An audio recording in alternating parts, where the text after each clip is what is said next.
தலைப்பு இன்ஷா அல்லாஹ் சிறந்த ஆடை எது? அல்லாஹ் சுப்ஹானஹு வ தஆலா மனிதனை படைத்து மனிதனுடைய உள்ளத்தில் அந்த வெட்கத்தை வைத்து அல் ஹயா சொல்லக்கூடிய மிகப்பெரிய ஒரு அருளை மனிதனுக்கு கொடுத்திருக்கிறான். அவர்களுக்கு சாப்பிடக்கூடிய சாப்பாடு உணவுகள், அவர்களுக்கு தங்கக்கூடிய வீடு வசதிகள், இன்னும் அவர்களுடைய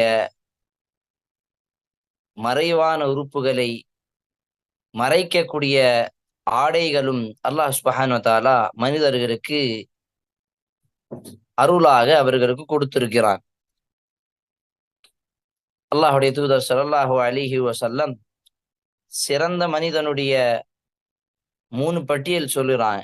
முதலாவது, அவன் சாப்பிட வேண்டும் நல்ல உணவு அவனுக்கு கிடைத்தால் அவன் சிறந்த மனிதன்.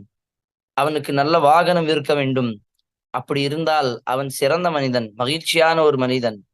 அதே போல நிம்மதியான ஒரு வீடு இருக்க வேண்டும். இது 3 இருந்தால் போதும். அந்த மனிதன் இந்த உலகத்தில் எல்லாத்தையும் கிடைத்த மாதிரிதான். இந்த உலகத்தில் தேவைப்படுகின்ற இந்த 3 விஷயங்கள் தான். அப்ப அல்லாஹ்வுடைய தூதர் ஸல்லல்லாஹு அலைஹி வஸல்லம் ஆடை பற்றி சொல்லும் பொழுது, எந்த ஆடை சிறந்தது, எந்த ஆடை நம்மளுடைய வெட்கத்தை முழுமையாக மறைக்கும், எந்த ஆடை நம்மளுடைய உடலுக்கும் உள்ளத்துக்கும் பாதுகாப்பாக இருக்கும், எது சிறந்தது என்று பார்க்கும் பொழுது, முதலாவது நாங்கள் அந்த சம்பவத்தை நினைவு காண வேண்டும். எந்த சம்பவம்? அல்லாஹ் சுப்ஹானஹு வ தஆலா முதல் மனிதன் ஆதம் அலைஹிஸ்ஸலாம் நம்மளுடைய தந்தையை படைத்து அவர்களை சொர்க்கத்தில் அனுப்பினான். சொர்க்கத்தில் அனுப்பி அல்லாஹ் என்ன சொன்னான்?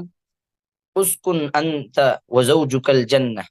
யா ஆதம் உஸ்குன், நீங்கள் சொர்க்கத்தில் தன்னுடைய மனைவியோடு சுகூனாக, சந்தோஷமாக, மகிழ்ச்சியோடு நீங்கள் வாழுங்கள், இருங்கள் என்று சொல்லும் பொழுது அல்லாஹ் சொன்னான், ஆனால் அந்த ஒரு மரத்தை தவிர, அந்த மரத்தை நீங்கள் சாப்பிடக்கூடாது, அந்த மரத்தில் இருக்கக்கூடிய பழங்களை நீங்கள் தொடக்கூடாது, அதை நீங்கள் நெருங்கக்கூடாது என்று அல்லாஹ் சுப்ஹானஹு வ தஆலா